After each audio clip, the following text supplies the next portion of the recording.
अभी हम लोग सैनिक स्कूल एंट्रेंस एग्जामिनेशन 2022 के 9th का मैथ का जो क्वेश्चन था उसको हम लोग सॉल्व कर रहे हैं। ठीक है, सेकंड क्वेश्चन, थर्ड और फोर्थ, ये 3 क्वेश्चन हम लोग सॉल्व कर चुके हैं।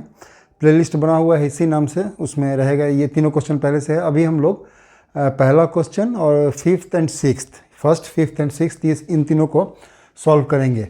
पहला क्वेश्चन तो मीन मीडियन से रिलेटेड है, कुछ खास नहीं है उसमें, बहुत इजी है। फिफ्थ और सिक्स्थ जो है क्वेश्चन वो भी इजी ही है, लेकिन उसमें थोड़ा इंटरेस्टिंग है, कुछ सीखने को हमें उसमें मिलेगा, उसको देखना ध्यान से। इसको भी देखो, ये फर्स्ट क्वेश्चन है। इसमें लिखा हुआ क्या है कि ये नंबर ऑफ कुछ नंबर्स हैं, सेट है 1 3 4 5 7 10। कहता है कि इसका मीन है m। उसके बाद एक दूसरा सेट दिए हुए है, वैल्यूज़ का है, ऑब्जर्वेशंस हैं। इसमें है 3 2 4 2 3 3 एंड p। कहता है कि इन सबों का जो मीन है वो m-2 है और मीडियन जो है सो इसका q है। तो q की वैल्यू पूछ रहा है, मतलब इसका जो मीडियन है वो क्या होगा। देखो, सबसे पहले क्या है ना, मीन, इसका मीन m-2 दिए हुए हैं, तो हमें तो सबसे पहले मीन इसका निकालना पड़ेगा। तो ये बहुत इजी है, कोई टेंशन नहीं है इसमें। मीन का मतलब क्या होता है, एवरेज होता है। इसी क्वेश्चन की वजह से अभी ठीक इसके पहले वाला जो वीडियो है ना, उसमें हमने मीन, मीडियन, मोड, रेंज और मिड रेंज, ये पाँचों टर्म एक साथ काफ़ी इंपॉर्टेंट है। तो इसी पर एक सेपरेट वीडियो मैंने बनाई, ठीक इसके पहले वाला वीडियो होगा, उसका लिंक भी हम डिस्क्रिप्शन में डाल देंगे। यदि कोई दिक्कत है उसमें तो उसको जाकर देखना, काफ़ी हेल्पफुल है वो। तो सबसे पहले इसका हम लोग मीन निकालेंगे। तो इसका मीन क्या हो जाएगा, मीन इसका हो जाएगा कितना, हम लोग ऐड कर देते हैं सीधे। तो 1 + 3 + 4 + 5 + 7 + 10। कितने ऑब्जर्वेशंस हैं, 3 3 6। ऐड करोगे कितना हो जाएगा, 3 1 4 4 8 5 13 7 20 10 30। 30/6 = 5। ये इसका मीन हुआ। किसके बराबर है, लिखता है कि ये m के बराबर है। कहने का मतलब कि m की वैल्यू हो गई हमारे पास कितनी, 5। अब यहाँ देखो इसका मीन कितना होगा, जो भी इसका है, ये कहता है कि इसका मीन m-2 है। यहीं पे निकाल लो, m-2 कितना हो जाएगा, m-2 मतलब 5 - 2, ये हो गया 3। इसका मीन 3 है, मीन इसका 3 है। इसका मतलब क्या हो गया, इसको ऐड कर लो, बार बार लिखने की जरूरत नहीं है। कितना हो गया, 3 2 5 4 9 2 11 11 6 17, मतलब 17। p तो इसमें ऐड हो नहीं सकता है, तो प्लस p लिखेंगे। मीन निकालने कितने से डिवाइड करेंगे, कितना नंबर है, 3 3 6 और 1 7। इसका मीन कितना होगा, कहता है m-2, m-2 हमने 3 निकाला है, फाइन। अब देखो p की वैल्यू कितनी हो जाएगी, p की वैल्यू हो जाएगी, हम थोड़ा सा इसको कैलकुलेशन को 2-3 स्टेप एक साथ लेके चल रहे हैं, लेकिन बोल रहे हैं, पूरा ध्यान देना। सबसे पहले ये इधर जाके मल्टीप्लाई हो जाएगा, तो ये हो जाएगा 3 × 7, फाइन। इधर डिवीजन में है ना, ट्रांसपोज होगा तो जाके मल्टीप्लाई हो जाएगा, तो 3 × 7। उसके बाद ये 17 इधर प्लस में, सिर्फ p को रखना है। 17 को उधर भेजोगे तो कितना हो जाएगा, माइनस में हो जाएगा। 3 × 7 - 17, कितना आ गया हमारे पास, 21 - 17, ये हो गया 4, फाइन। इसका मीन आ गया 4, नहीं सॉरी, मीन नहीं, ये p की वैल्यू है, p की वैल्यू 4। अब इसको पूरे को, सेट को देखोगे तो ये कितना हो गया, ये नंबर आ गया हमारे पास, जो सारे नंबर्स हैं 3 2 4 2 3 3, और p की जगह पर हमारे पास आ गया अब 4। अब हमें क्या निकालना है ना, इसका मीडियन निकालना है। तो मीडियन निकालने में तुम लोगों को मैंने बता रखा है कि जो भी सेट ऑफ डाटाज हैं उसको हम लोग असेंडिंग या डिसेंडिंग ऑर्डर में अरेंज कर लेते हैं। तो हम बार बार कहते हैं कि जब दोनों में से कोई एक ही अरेंज करना हो तो वाई डिसेंडिंग, घटते हुए क्रम में क्यों किसी चीज़ को सोचें, हमेशा बढ़ते हुए क्रम में सोचना चाहिए, असेंडिंग ऑर्डर। यदि तुम इसको असेंडिंग ऑर्डर में अरेंज करोगे तो 2 है तुमको 2 टाइम्स, ये हो गया और ये हो गया। 3 देखो 1 2 3 टाइम्स है, तो 3 3 3, और 4 है 2 टाइम्स, 4 हो गया, 4 हो गया। मीडियन क्या होता है ना, बीच वाला जो वैल्यू है, जो बीच वाला ऑब्जर्वेशन है ना, उसी को हम लोग मीडियन बोलते हैं। तो इसमें तो बहुत आसान है, देखो बीच वाली वैल्यू यही आएगी।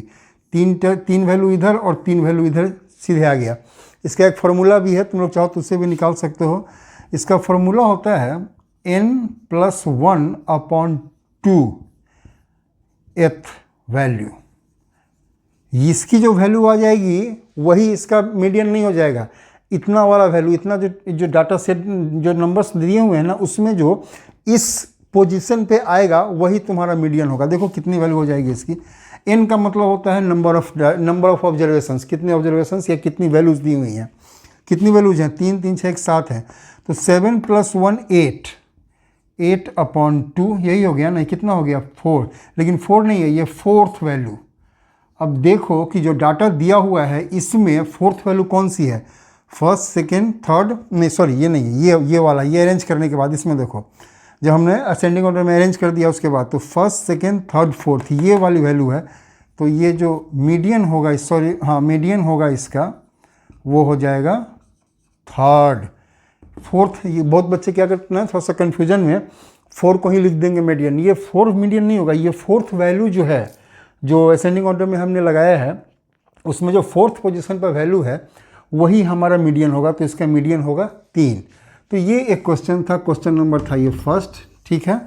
सेकंड देखो, सेकंड क्वेश्चन कुछ ऐसा टफ नहीं है, सेकंड क्वेश्चन नहीं, ये फिफ्थ है। फिफ्थ क्या कहता है, फिफ्थ क्वेश्चन है द सम ऑफ, ये पूछ रहा है 0.3, इसके ऊपर बार लगा हुआ है और सम का मतलब होता है ऐड कर देना, ठीक है ना, ये चीज़ है। ये पूछ रहा है कि इसकी वैल्यू कितनी होगी। देखो इसमें दो चीज़, क्वेश्चन बनाने के पहले दो चीज़ बतला दे रहे हैं, बहुत है जो जानते हो कि बहुत इजी है, लेकिन बहुत जानते भी होगे ना, तो थोड़ा सा उसमें हम ऐड करते हैं तुमको। कभी भी इस तरह के टर्म को ना, ये जो दिया हुआ है इसको हम लोग ऐड डायरेक्ट नहीं करते। ये नहीं कि 0.3 है पॉइंट उसके बाद प्लस 0.2 है तो हमने 0.5 कर दिया इसको ऐड करके, ऐसा नहीं हो सकता है, क्योंकि ये जो भी वैल्यू दी हुई है ना ये एक्यूरेट नहीं होती है। जब जो चीज़ खुद में ही एक्यूरेट नहीं है उसको हम लोग कैसे ऐड कर सकते हैं, ये सीधी सी बात होती है। जब पता ही नहीं कि उसकी वैल्यू कितनी है तो हम लोग उसको ऐड कैसे कर सकते हैं, तो ऐड नहीं करते हैं हम लोग। और ऊपर बार देखो, इसका मतलब क्या होता है, एक चीज़ ध्यान से सुनो, यहाँ पर क्वेश्चन तो बनेगा ही बनेगा, थोड़ा सीख लो इसमें। 0.3333 ये कंटिन्यूअस इसी तरह से है, ठीक है ना। इसका मतलब है कि इसकी कोई फिक्स्ड वैल्यू नहीं है, ये इन्फिनिटी तक जा सकता है। जब इस तरह से आता है ना तो जितने भी नंबर्स हैं, पीरियड, इसको पीरियड है, वो जो रिपीट हो रहा है नंबर उसके ऊपर हम लोग बार यूज़ करते हैं। तो देखो यहाँ पे एक ही नंबर जो रिपीट हो रहा है तो इसको हम लोग क्या लिखते हैं ना 0.3 और इसके ऊपर बार लगाते हैं, कहने का मतलब यही नंबर बार बार रिपीट हो रहा है। एक और चीज़ इसमें देखो, कभी कभी क्या होता है इसमें, ये चीज़ अभी इसकी ज़रूरत पड़ेगी इसलिए हम बतला दे रहे हैं। कभी कभी क्या होगा कि ये इंटरवल या जो पीरियड है वो एक ही डिजिट का नहीं होता है, एक से ज़्यादा डिजिट का होगा। जितने डिजिट का होगा उतना डिजिट हम लोग लिख के उसके ऊपर बार लगाते हैं, ठीक है। तो इस तरह से ये हो गया। अब इस तरह के एडिशन को हम लोग सबसे पहले क्या करते हैं ना, फ्रैक्शन में कन्वर्ट करते हैं। उसका कुछ रूल है, देखो कैसे कन्वर्ट होगा। 0.3 है, फाइन, इसके ऊपर बार लगा हुआ है। हम लोग जब इसको डेसिमल में कन्वर्ट करते हैं तो क्या करते हैं, 3 तो ऐसे ही रहेगा, ये एक ही नंबर है, इसके नीचे 9 लिखते हैं और ऊपर से जो बार है उसको हटा देते हैं।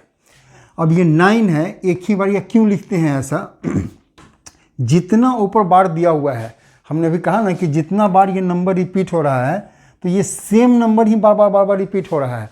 कभी कभी क्या होगा कि दो नंबर कैसे XY XY XY XY इस तरह से रिपीट होने लगेगा, XYZ जितना भी एक पीरियड में जितना भी डिजिट आ रहा है जो बार बार रिपीट हो रहा है उतना 9 नीचे में हम लोग लगाते हैं।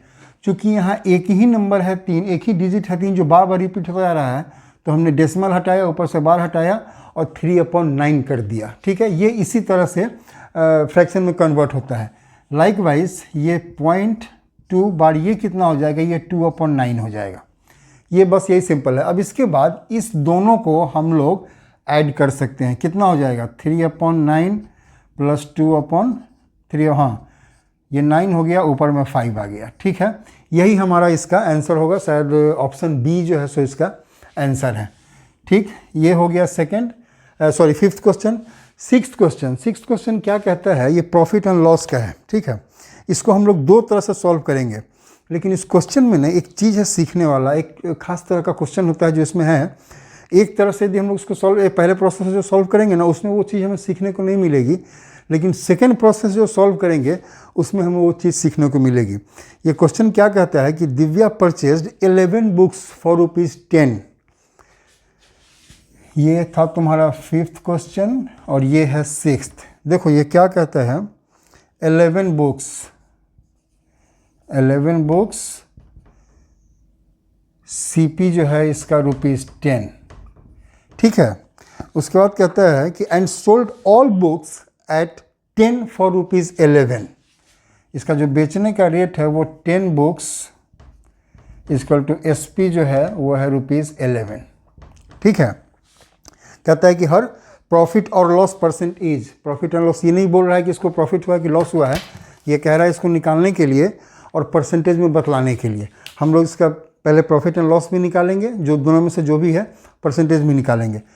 एक चीज़ जो पहला प्रोसेस है उसमें एक चीज़ सीखने को नहीं मिलेगी, हम इस दूसरे प्रोसेस में तुमको सिखाएंगे उसमें क्या होता है।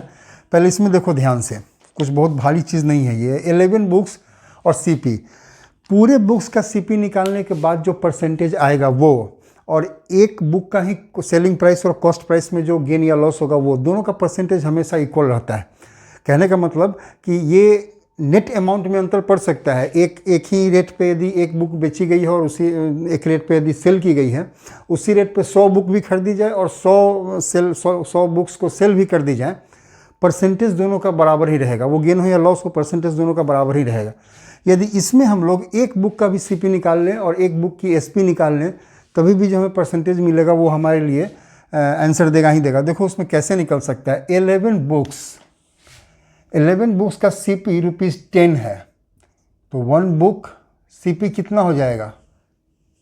10/11। ठीक है ना, ये एक बुक की CP हो गई। इसी तरह से एक बुक का SP कितना हो जाएगा? 10 बुक को 11 रुपये में बेच रहा है, तो एक बुक को ये 11/10 रुपीज़ में बेचेगा। ठीक, अब पता करना है ना कि गेन है या लॉस होती है, वो भी नहीं दिया हुआ है। तो गेन होने के लिए SP को ज़्यादा होना चाहिए और CP को कम होना चाहिए, लॉस होने के लिए इसका ठीक उल्टा हो जाएगा। अब ध्यान दो कि इस दोनों में बड़ा कौन है? ये फ्रैक्शन, ये जो है ना, ये प्रॉपर फ्रैक्शन है और ये इम्प्रॉपर फ्रैक्शन है। जब एक नॉर्मल वे में देखोगे तो ऊपर 10 है, नीचे 11 है, इसकी वैल्यू हमेशा <1 होगी, एक से कम। और यहाँ ऊपर में ज़्यादा है, न्यूमरेटर ज़्यादा है, डिनोमिनेटर कम है, इसकी वैल्यू हमेशा 1 से ज़्यादा होगी। तो यहाँ वैल्यू 1 से कम और इसकी वैल्यू 1 से ज़्यादा। इसका कहने का मतलब कि जो सेलिंग प्राइस है, ये वाला फ्रैक्शन बड़ा है, सेलिंग प्राइस बड़ा है, ज़्यादा है, कॉस्ट प्राइस है, इसका मतलब उसको गेन हुआ। गेन निकालने के लिए हम लोग क्या करेंगे? गेन इक्वल टू SP, यही है, माइनस CP। फाइन, इसको ज़रा सॉल्व कर लो। नीचे में 110 आ गया, ठीक है। अब ऊपर में कितना हो जाएगा? कट जाएगा, तो 11 × 11 ये हो जाएगा 121 माइनस 100, कितना आ गया? 21/110। ये सारा रुपीज़ में है, ध्यान देना। ये गेन हो गया। गेन परसेंट कैसे निकलेगा? गेन परसेंट जो है वो निकल जाएगा, गेन हो गया, गेन अपॉन में आ जाएगा, गेन अपॉन CP होता है। तो CP हमारे पास ये है, ये जब नीचे अपॉन में जाएगा, हम लिख नहीं रहे हैं, तुम लोग समझो, चलो लिखते हैं, हटाओ। 10/11 ये हो गया इंटू 100%। यही होता है गेन परसेंट निकालने का फॉर्मूला। देखो यहाँ फ्रैक्शन का डिवीजन है, क्या हो जाएगा? जानते हो कि हम लोग इन्वर्ट एंड मल्टीप्लाई कर देते हैं। ऊपर वाला फ्रैक्शन तो ऐसा ही रहेगा 21/100, ये नीचे वाला जो है इन्वर्ट होकर मल्टीप्लाई हो जाता है, तो इसमें 10/11 है, इन्वर्ट करोगे तो 11/10 हो जाएगा, इंटू 100%, तो ये है ही। अब जरा इसको सॉल्व करो, कितना हो जाएगा ये? 11/10, सॉरी यहाँ कुछ गड़बड़, और देखो यहाँ गड़बड़ हो, ये 21/110 है, हमने 100 लिख दिया यहाँ पे, ये 110 है और यहाँ भी ये 110 हो जाएगा। ठीक है, अब देखो ये 11 है, 11 10 है, ये 10 टाइम्स कट जाएगा इससे। फाइन, ये 100 है और ये 100 है, यहाँ भी 100 है, ये 100 ये कट गया, हमारे पास क्या बच गया? 21 और यहाँ परसेंट है 21%। फाइन, यही इसको प्रॉफिट हुआ। ठीक है, तो ये एक नॉर्मल प्रोसेस था, इसे हमने बनाया। लेकिन एक चीज़ जो इसमें सीखने वाली है, ताकि तुम लोग इस तरह के किसी और क्वेश्चन में नहीं फंसो, वो अभी हम तुम लोगों को बताते हैं। इसको थोड़ा सा इधर से क्लियर किया जाए, एक सेकेंड।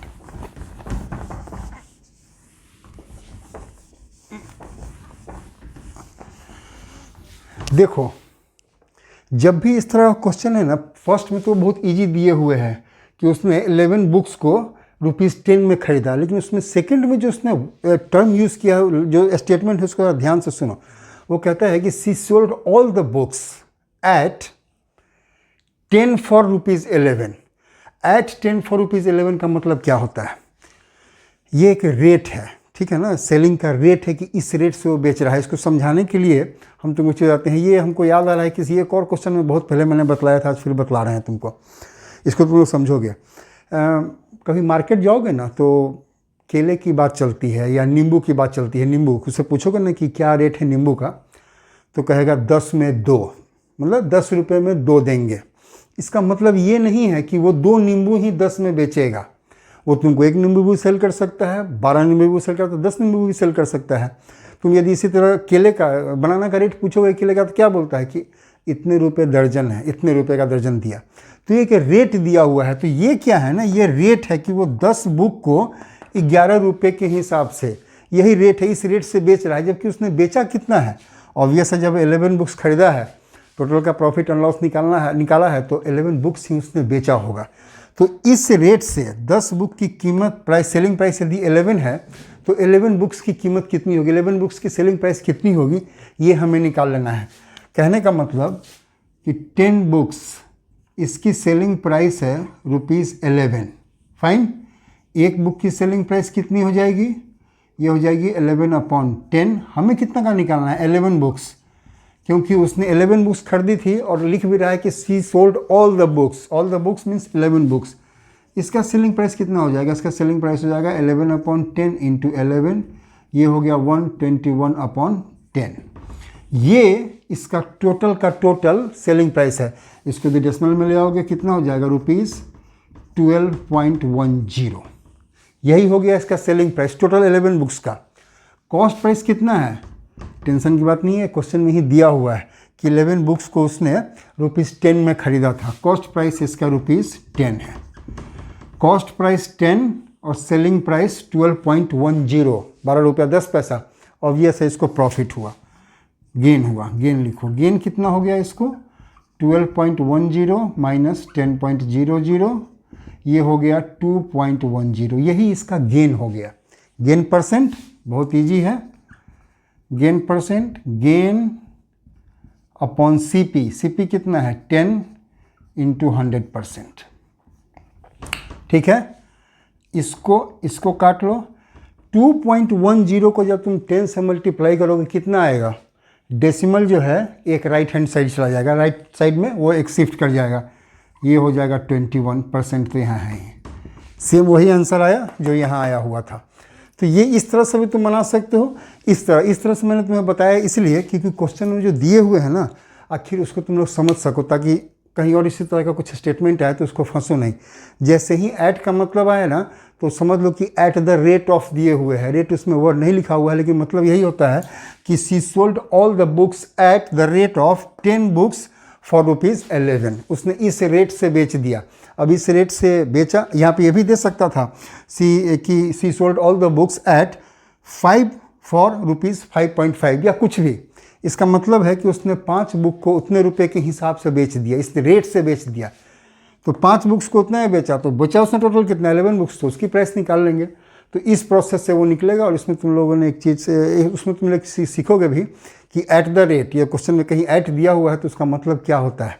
इसीलिए इस प्रोसेस को मैंने बतलाया है। ये 3 क्वेश्चंस हो गए और फिर नेक्स्ट वीडियो में हम लोग इसका अगला क्वेश्चन सब लेंगे।